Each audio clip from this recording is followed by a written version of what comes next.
समय पहले की बात है। लक्ष्मणपुर गांव में विजय नाम का एक आदमी रहता था। वह अपने बड़े भाई अजय और भाभी के साथ रहता था। विजय बहुत ही भोला भाला था। वह अपना काम पूरी ईमानदारी से करता था। ऐसे ही एक दिन, भाभी मुझे खाना दे दो, बहुत जोर से भूख लगी है। आ गया हराम की रोटी तोड़ने वाला। पता नहीं कितनी खाता है, जब देखो खाना खाना करता रहता है। इसका कुछ न कुछ करना पड़ेगा, नहीं तो मेरे सिर पर चढ़ जाएगा। इतना कहकर सुमिता विजय के लिए खाना लाती है।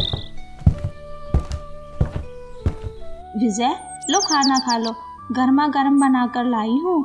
सुमिता खाना देकर वहाँ से चली जाती है और विजय खुद से कहता है, लगता है भाभी हमसे बहुत नाराज हो गई है। कुछ दिनों से अच्छी से बात नहीं कर रही है। इसके बारे में अपने बड़े भाई से बात करना ही पड़ेगा। शाम को विजय का बड़ा भाई अजय दुकान बंद करके घर आता है।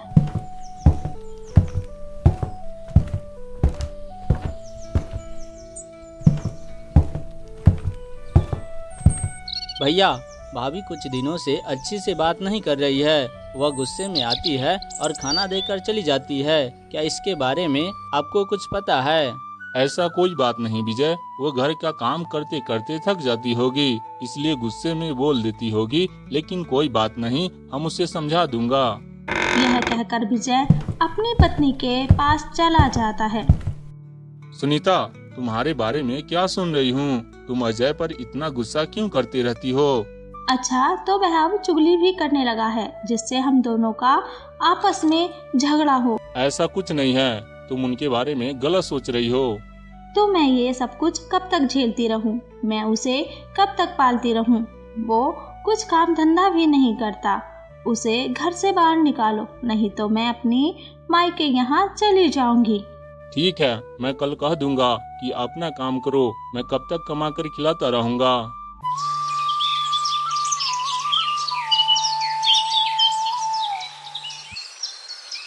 अगली सुबह अजय अपनी दुकान पर चला जाता है। कुछ देर बाद एक ग्राहक अजय की दुकान पर आता है। अरे अजय भैया, हमें 2 किलो चावल और 1 किलो दाल दे दो। वैसे चावल और दाल कैसे किलो है? बहुत सस्ता है भैया, चावल 50 रुपये और दाल 80 रुपये। पैक कर दूं क्या? अरे भैया, तुम तो बहुत महंगे बता रहे हो। कल मैं पड़ोस के गांव में गया था तो चावल 20 रुपए और दाल 25 रुपए बता रहा था, और तुम तो उनके बताए हुए दाम से दुगुना ज्यादा बता रहे हो। तो तुम पड़ोस के गांव से क्यों न खरीद कर लाया? हमको शहर से लाने में बहुत महंगा पड़ता है। हमें बेवकूफ मत बनाओ, लेना है तो ले लो, नहीं तो जाओ यहाँ से। फिर वह व्यक्ति मन में सोचने लगता है, हमारे गांव में सिर्फ एक ही राशन का दुकान है, इसलिए इनका भाव ज्यादा बढ़ रहा है। लेकिन क्या करे, मजबूरी में हमें लेना ही पड़ेगा। चलो ठीक है, पैक कर दो, जितना भी पैसे हो हम दे देंगे। अजय सामान पैक कर ही रहा था, तभी वहाँ एक और आदमी आ जाता है और गुस्से में बोलता है, अरे अजय, तुम इतना ज्यादा दाम में सामान देती हो, फिर भी तुम्हारा सामान अच्छा नहीं होता है। अरे तुम इतना गुस्सा क्यों हो? तुम्हें क्या हुआ है? देखो ना भैया, कल हम अजय के दुकान से चावल और दाल खरीद कर ले गया, लेकिन इनके चावल और दाल में तो कंकर निकला। इस वजह से हमारे घर में खाना तो बना, लेकिन खा नहीं सके। अच्छा ये बात है। अजय, हमें नहीं चाहिए तुम्हारे दुकान का सामान। चलो भैया, हम लोग पड़ोस के गांव से राशन लाते हैं, वहाँ सस्ता और अच्छा राशन मिलता है। वो लोग अजय की दुकान में चले जाते हैं।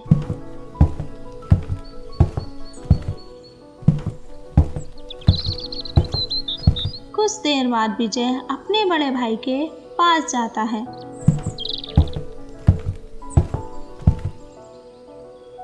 अजय भैया, आप बहुत उदास देख रहे हो। आपके साथ क्या हुआ है? देखो विजय, ये मेरा मामला है, तुम बीच में मत आओ। जाओ, तुम अपना काम करो। क्यों न पूछूं? आखिर ये दुकान में मेरा भी तो हिस्सा है, इसलिए मुझे पता होना चाहिए ना कि क्या हो रहा है मेरे दुकान में। अरे तुम्हें पता नहीं, चलो आज बता ही देता हूँ। पिताजी मरने से पहले ये दुकान और अपने बड़े महल मेरे नाम कर दिए हैं। तुम्हारे नाम तो अपनी पुरानी टूटी हुई झोपड़ी कर दिए हैं। जाओ तुम अपनी झोपड़ी में रहो।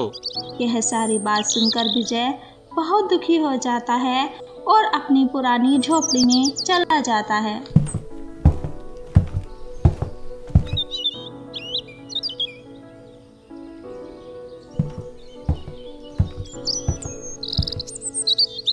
चलो कोई बात नहीं, ये झोपड़ी इतना भी बुरा नहीं है, इसमें मैं आराम से रह सकता हूँ।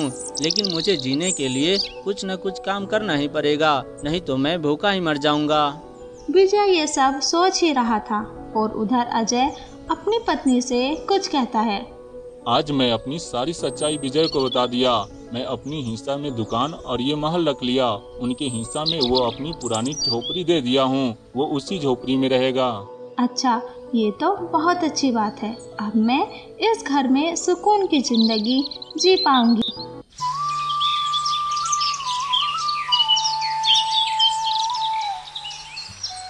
अगली सुबह विजय जंगल में लकड़ी बेचने चला जाता है। हमें लकड़ी चुन कर ही गुजारा काटना होगा, लेकिन क्या पता गांव वाले हमसे लकड़ी खरीदेंगे या नहीं। लेकिन कोई बात नहीं, हम अपने पड़ोस के गांव में जाकर लकड़ी बेचेंगे। हमें बड़े भैया से इतना ज्यादा उम्मीद नहीं था कि वो मुझे घर से निकाल दे, लेकिन कोई बात नहीं, पेट पालने के लिए हम बहुत मेहनत करूंगा। यह बात करते हुए जंगल में पहुंच जाता है। वहाँ लकड़ी चुनने लगता है। कुछ देर बाद वहाँ से एक पंडित गुजरता है।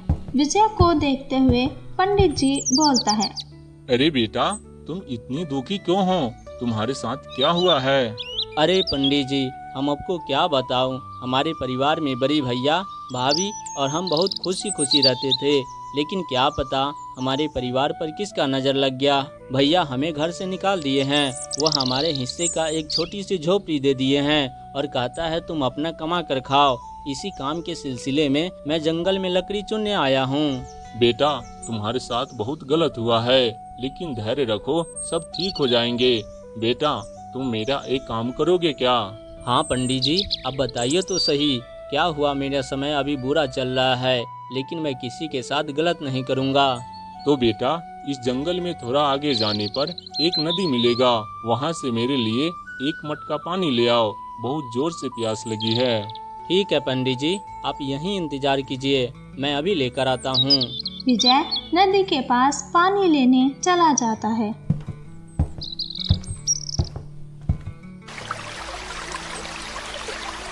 नदी से पानी लेने के बाद पंडित जी के पास पहुंच जाता है। लीजिए पंडित जी, आप पानी पी लीजिए, मैं ले आया। बेटा, तू मेरा बहुत बड़ा काम किया, मैं तुमसे बहुत खुश हूँ। तुम मेरी एक बात सुनो, इस जंगल में दक्षिण की ओर जाने पर एक गुफा मिलेगा। उस गुफा में सोने का खजाना होगा। उस खजाने में से तुम रोज सिर्फ 5 सिक्का ही लाना, उससे ज्यादा नहीं लाना, नहीं तो वो सिक्का विलुप्त हो जाएगा और तुम्हें कुछ नहीं मिलेगा। अब मैं जा रहा हूँ, तुम अपना ख्याल रखना। यह कहकर पंडित जी वहाँ से चला जाता है। विजय जंगल में से उस गुफा की ओर जाने लगता है। कुछ देर चलने के बाद गुफा के पास पहुंच जाता है। यही वो गुफा है जिसके बारे में पंडित जी ने बताया है। अब मैं इसके अंदर जाता हूँ। विजय वहाँ देखता है कि वहाँ बहुत सारा सोना है। विजय वहाँ से 5 सिक्के ले लेता है और अपने घर की ओर जाने लगता है। अब मैं रोज जाऊंगा और वहाँ से 5 सिक्का ले आऊंगा और उसे बेचकर गांव का सबसे अमीर आदमी बन जाऊंगा।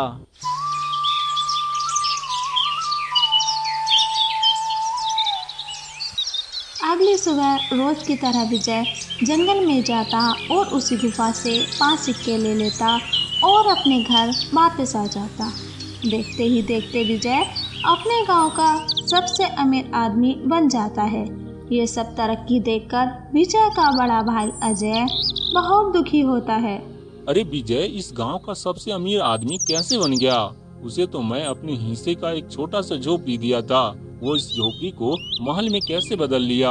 हाँ, वो विजय तो दिन पर दिन तरक्की करते ही जा रहा है।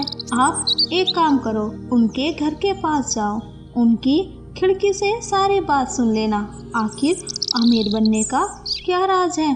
फिर अजय अपनी पत्नी के कहे अनुसार विजय के घर चला जाता है और सारी बात सुन लेता है। आज जंगल में खजाना लाने नहीं जाऊंगा। अगर रोज खजाने लाने जाऊंगा तो गांव वाले सब जान जाएंगे। कल सुबह जाऊंगा।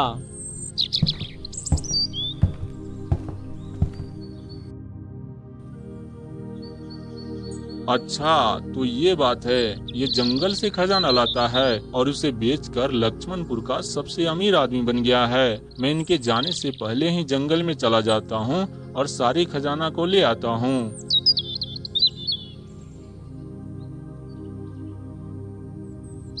अगली सुबह जल्दी उठकर अजय खजाने की खोज में जंगल की ओर निकल जाता है। जंगल में बहुत घूमने के बाद उसे एक भी खजाना नहीं मिलता। अरे जंगल में खजाना तो हमें मिला ही नहीं। मैं थक भी गया हूँ, अब मैं कहाँ खोजने जाऊँ? चलो कुछ दूर और आगे चलता हूँ। कुछ दूर आगे जाने पर उसे एक गुफा दिखी। अरे लगता है वही यह गुफा है जहाँ से विजय हर रोज खजाने ले जाता है। चलो इसके अंदर चलते हैं।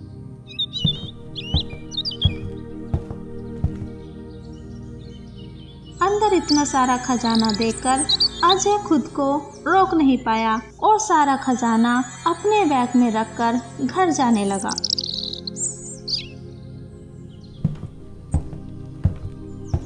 घर पहुंचकर अजय अपने बैग से खजाना निकालने की कोशिश की, लेकिन बैग में कुछ भी नहीं था।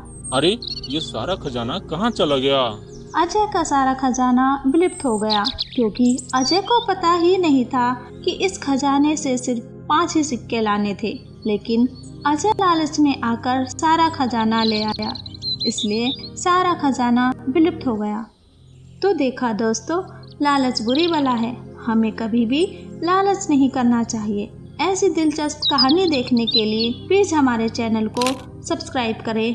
आपका धन्यवाद।